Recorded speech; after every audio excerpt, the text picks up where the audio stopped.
Mas Nugi, ini mengapa perolehan suara paslon Anies Mohaimin ini kalau menurut hitung cepat Litbang Kompas kan di angka 29,50% di Jawa Barat. Padahal kan pasangan Amin klaim masa di Jabar ini besar.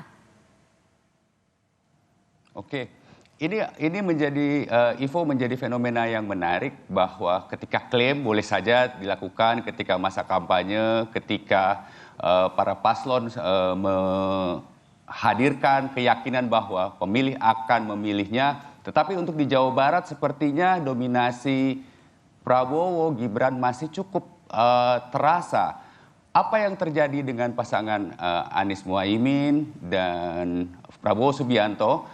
Anies Mohaimin begitu yakin dan menguasai beberapa wilayah yang kita sebut dengan wilayah megapolitan di Jawa Barat, yaitu wilayah-wilayah yang berdekatan dengan ibu kota yang masanya adalah sebagian besar adalah loyalis dari PKS, sehingga penguasaan pasangan Anies Mohaimin itu ada di wilayah Depok, di wilayah Kota Bekasi, di wilayah Kota Bogor, dan di Kota Bandung yang memang menyasar para pemilih yang generasi lebih mengutamakan intelektualitas dibandingkan dengan pemilih-pemilih tradisional. Sementara untuk Prabowo Subianto dan Gibran, mereka merupakan incumbent di 2019 untuk wilayah Jawa Barat. Incumbent di sini dalam artian mereka memenangi pemilu di 2019 ketika melawan Jokowi, dan itu masih menyisakan atau memberikan loyalitas bagi para pemilih di Jawa Barat untuk tetap meneguhkan pilihan mereka kepada Prabowo Gibran dan tidak dengan kedua paslon yang lainnya.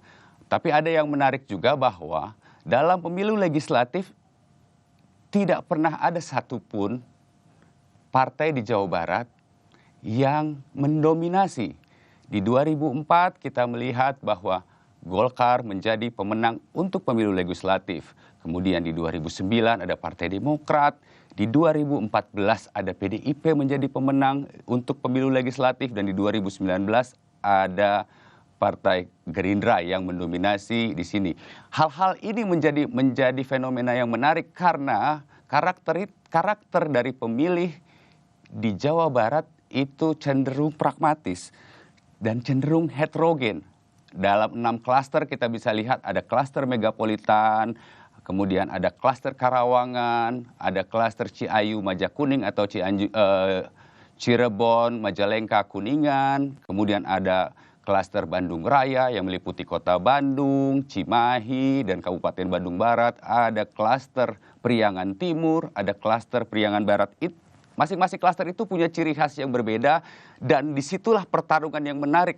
Sehingga sampai sekarang kita bisa menyatakan bahwa tidak ada dominasi partai politik di Jawa Barat hingga pemilu 2019.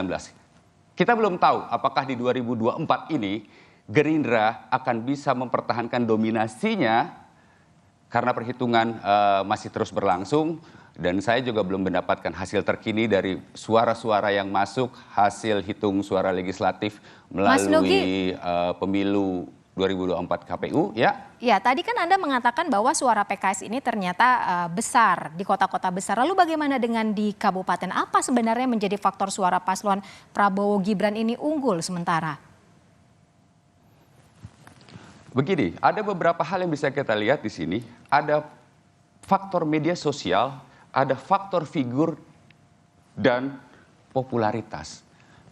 Prabowo begitu populer di Jawa Barat, punya figur yang kuat, ditambah penetrasi medsos yang luar biasa, sehingga begitu mempengaruhi pemilih, terutama dari 35 juta DPT yang ada di Jawa Barat, sebagian besar dihuni atau diisi oleh generasi Z dan milenial. Itu mempengaruhi sekali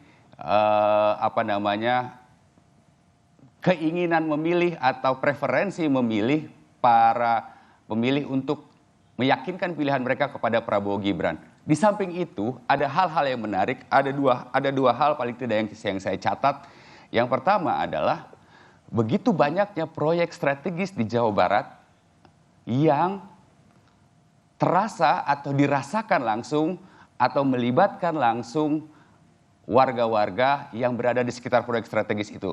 Kita sebut misalnya Pelabuhan Patimban, kemudian ada Bandara Kertajati, dibukanya Tol Cisumdawu, dan saat ini sedang dalam pengerjaan Tol Cigatas menuju Tasik dan akan menembus ke Jawa Tengah.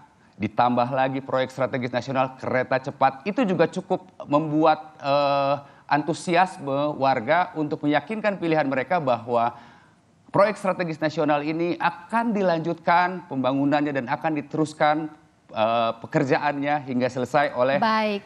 Prabowo. Kira-kira seperti itu gambarannya. Terima kasih banyak Iko. penjelasannya. Kepala Biro Jawa Barat, Mas Nugroho Iman Santoso.